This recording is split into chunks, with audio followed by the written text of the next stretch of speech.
Hello friends, welcome to my YouTube channel KL study friends. इस session में हम देखेंगे आपके 30 जनवरी सीटेट में फर्स्ट शिफ्ट में पूछे गए CDP के क्वेश्चन। तो यहाँ पर क्वेश्चन जो है इनकी लैंग्वेज थोड़ी सी चेंज हो सकती है, लेकिन आपका टॉपिक चेंज नहीं है और ना ही क्वेश्चन का आंसर आपका चेंज होना है। तो यहाँ पर आपको बता दें कि क्या कुछ आपके टॉपिक से क्वेश्चन पूछे गए हैं। तो सबसे पहले जीन पियाजे से ओवरऑल सब्जेक्ट में मिला करके 4 क्वेश्चन आपके पूछे गए हैं, ठीक है। इसके बाद आपके लेब वाइगोत्स्की से संस्कृत, हिंदी और CDP में टोटल 3 क्वेश्चन पूछे गए हैं।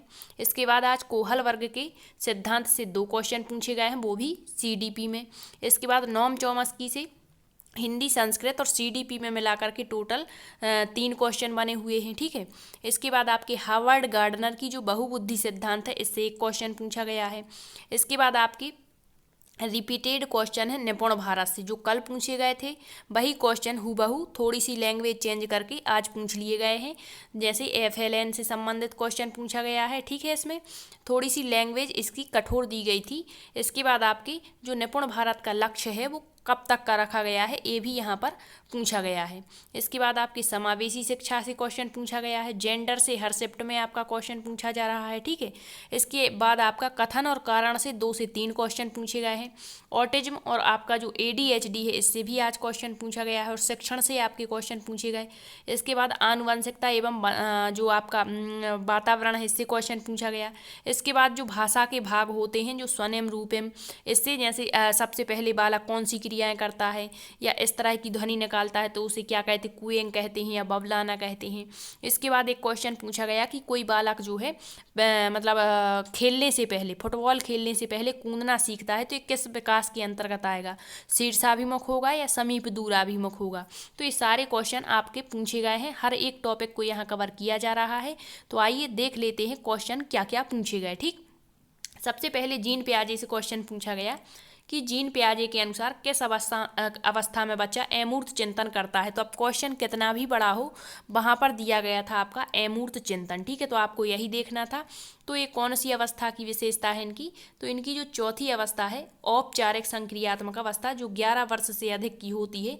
इसमें बालक जो एब्स्ट्रैक्ट वस्तुएं होती हैं उनके बारे में चिंतन करने लगता है, मतलब जो वस्तुएं दिखाई नहीं देती, प्रत्यक्ष नहीं होती हैं, तो ऐसा चिंतन किस अवस्था में करता है, औपचारिक अवस्था में, ठीक है। क्योंकि यह जो अवस्था है आपकी किशोर अवस्था से संबंधित है और यहाँ बालक जो होता है वो थोड़ा बड़ा हो जाता है और यहाँ वो किशोर अवस्था में या फिर औपचारिक संक्रियात्मक अवस्था में कैसा चिंतन करने लगता है, अमूर्त चिंतन, ठीक है। एक पूछा गया था पिछली शिफ्टों में पारगमनात्मक चिंतन, तो वो कौन सा, निगमनात्मक चिंतन, ठीक है। निगमनात्मक चिंतन यदि आपसे पूछता है किस अवस्था की विशेषता है, तो वो भी इनकी चौथी अवस्था जो है औपचारिक संक्रियात्मक अवस्था की विशेषता है। और ये ऐसे आपके शब्द हैं जहाँ से क्वेश्चन बन रहे हैं, मूर्त चिंतन, प्रतीकात्मक विचार, मूर्त चिंतन, या कह दिया वर्गीकरण संबंधी जो क्रियाएं होती हैं, तो ये अवस्था की विशेषताएं, इनसे क्वेश्चन पूछे जा रहे थे। यहाँ पूछ लिया अमूर्त चिंतन, औपचारिक संक्रियात्मक अवस्था की विशेषता है। नेक्स्ट क्वेश्चन डायरेक्टली पूछा गया कि जीन पियाजे के संज्ञानात्मक विकास की दूसरी अवस्था कौन सी है। तो दूसरी अवस्था आपको इनके क्रम याद होने चाहिए कि कौन सी अवस्था कब से कब तक की होती है, टाइम पीरियड क्या होता है। तो इनकी पहली अवस्था होती है संवेदी गामक अवस्था, जो जन्म से कितनी होती है, तो जन्म से 2 वर्ष की होती है।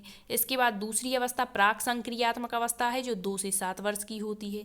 तीसरी अवस्था है इनकी मूर्त संक्रियात्मक अवस्था, जो 7 से कितनी होती है, 11 वर्ष। और चौथी है औपचारिक संक्रियात्मक अवस्था, जो 11 से अधिक की होती है, ठीक है। तो यहाँ पर एक क्वेश्चन पूछा है। अब कुछ बच्चे कमेंट्स करेंगे कि नहीं ये क्वेश्चन गलत है, तो भाई क्वेश्चन गलत नहीं होते हैं, थोड़ी सी लैंग्वेज चेंज होती है, ठीक है।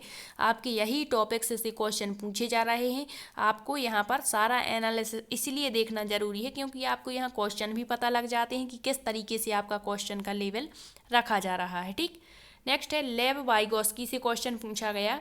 लेव वाइगोस्की के अनुसार वह कार्य जो बालक के स्वयं के लिए अत्यधिक कठिन है, परंतु किसी प्रौढ़ और अधिक कुशल साथी की सहायता से करना वो संभव हो जाता है, तो इसे हम क्या कहेंगे। तो यहाँ इनके दोनों की पॉइंट जो दिए गए हैं, जैसे यहाँ दिया है आसन्न विकास का क्षेत्र, जो ZPD कहलाता है, और जो ढांचा और पाड़ दिया है इसे हम इसके फोल्डिंग कहते हैं। तो हमने कई बार बताया है कि जो जेडपीडी होता है इसमें शुरू में नहीं बल्कि कहाँ मदद करी जाती है, तो इनके जेडपीडी जो टर्म है ये कहलाता है बीच में बच्चे की स्थायी सहायता कर देना, बीच में मदद होती है। लेकिन जो पाड़ होता है, इसकी फोल्डिंग होता है, इसमें बच्चे की शुरुआत से ही मदद की जाती है। मतलब कोई भी कार्य जब बालक शुरू ही नहीं कर पाता है तो वो जब वहाँ पर उसको शुरू में ही मदद करी जाती है तो वो पाड़ कहलाता है। और जब शुरू कर लेता है स्वयं से लेकिन बीच में अटक जाता है और बीच में किसी अधिक कुशल साथी की सहायता से यदि हेल्प कर दी जाती है तो वो लक्ष्य प्राप्त कर लेता है। तो यहाँ कहा है कि बालक स्वयं के लिए अत्यधिक कठिन है, मतलब वो शुरू ही नहीं कर पा रहा है। तो जब शुरू नहीं कर पा रहा तो उसको शुरुआत में ही मदद की जाएगी। तो शुरुआत में जब मदद की जाती है तो उसे क्या कहते हैं, तो उसे कहते हैं पाड़ या ढांचा। तो इसका राइट आंसर आपका ऑप्शन नंबर बी हो जाएगा, ढांचा एवं पाड़। ठीक है, नेक्स्ट दिया है निपुण भारत से, तो वही पूछा गया है कि जो निपुण भारत मिशन है आपका 3 से 6 की कक्षा में पढ़ने वाले बालकों के लिए जो आधारभूत साक्षरता और संख्यात्मकता, इसका लक्ष्य किस वर्ष का रखा गया है। इसी को FLN इंग्लिश में कहते हैं। FLN यानी फाउंडेशन लिटरेसी एंड न्यूमरेसी, इसका हिंदी मतलब होता है आधारभूत साक्षरता और संख्यात्मकता।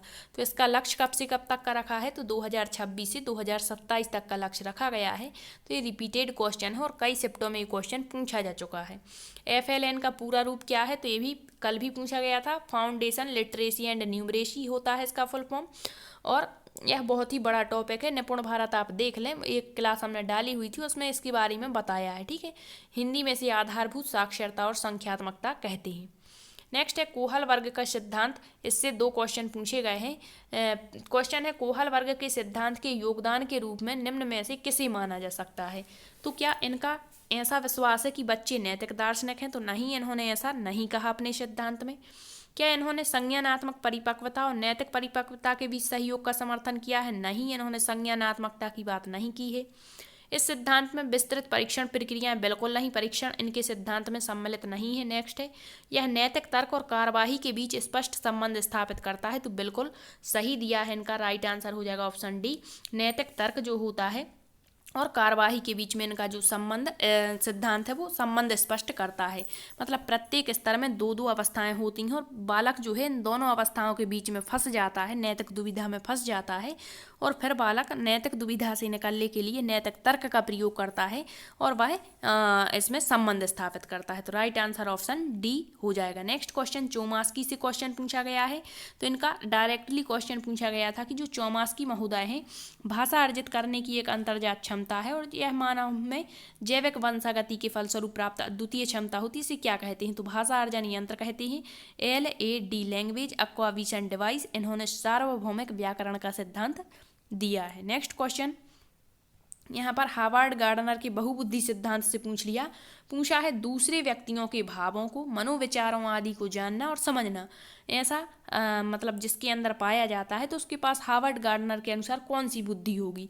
तो आपको बता दें मतलब जो दूसरे व्यक्तियों के भावों मनोविचारों को समझता है तो वो कहलाती है आपकी कौन सी बुद्धि, इंटरपर्सनल इंटेलिजेंसी। ठीक है, मतलब दूसरे व्यक्तियों की। तो इसका राइट आंसर ऑप्शन बी हो जाएगा। और यदि कहता है कि स्वयं के भावों मनोविचारों को समझ लेना तो फिर होगी आपकी इंट्रापर्सनल इंटेलिजेंसी। ठीक है, इसमें थोड़ा सा ही अंतर होता है, आप इंग्लिश नाम याद रखिए, हिंदी में आपको समझ में नहीं आएगा। इंटरपर्सनल और इंट्रापर्सनल, इंट्रापर्सनल मतलब स्वयं के भावों विचारों मनोभावों को समझना, जबकि इंटरपर्सनल मतलब दूसरे व्यक्तियों के भावों विचारों को समझ लेना।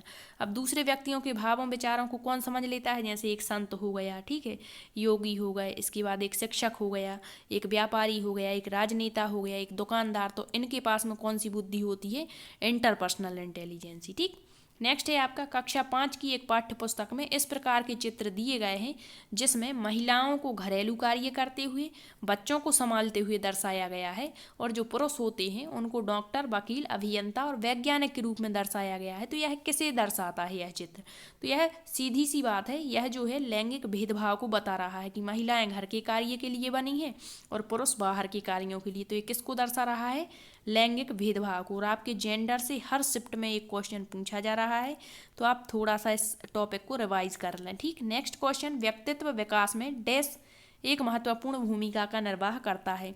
तो जितना व्यक्तित्व विकास में आपकी आनुवंशिकता हेरिडिटी का योगदान होता है उतना ही आपका पर्यावरण का, एनवायरनमेंट का भी योगदान होता है। तो इसका राइट आंसर हो जाएगा व्यक्तित्व विकास में आनुवंशिकता और वातावरण का मिश्रण महत्वपूर्ण भूमिका का निर्वाह करता है। कहीं भी आपको ऐसे ऑप्शन देखने को मिल जाए केवल आनुवंशिकता या वातावरण, तो ये हमेशा ही गलत होती है और परीक्षाओं की संख्या ये तो गलत ही है। नेक्स्ट शिक्षण से आपके 2 से 3 क्वेश्चन पूछे गए हैं। तो यहाँ पर एक बेसिक सा क्वेश्चन हमने लिया है कि शिक्षण का सत्तावादी स्तर है। तो सत्तावादी मतलब जिसकी सत्ता रहे शिक्षण में, तो वो शिक्षक केंद्रित होगी, क्योंकि आजकल की जो शिक्षा व्यवस्था है वो बाल केंद्रित है, ना कि शिक्षक केंद्रित। यदि शिक्षक केंद्रित होती है तो फिर बालक जो होते हैं वो निष्क्रिय रह जाते हैं और ये सीख नहीं पाते। तो सत्तावादी स्तर माना जाता है शिक्षक को। ठीक है, तो इसका राइट आंसर हो जाएगा शिक्षक केंद्रित। अब इसके बाद आपके एनसीएफ से क्वेश्चन पूछे गए हैं और समावेशी शिक्षा से भी 2 से 3 क्वेश्चन देखने को मिले हैं ओवरऑल सब्जेक्ट में। ठीक है, इसके बाद मैथ में पूछे गए क्वेश्चनों का विश्लेषण भी हम देख लेंगे। यदि आपको सेशन पसंद आया है तो सेशन को शेयर जरूर करना, और यदि आपको कोई क्वेश्चन याद है तो आप कमेंट्स में विथ ऑप्शन के पूछ सकते हैं। ठीक है, आपको क्लास कैसी लगी ये भी आप कमेंट्स में अपनी प्रतिक्रिया व्यक्त जरूर करें। ठीक है, थैंक यू।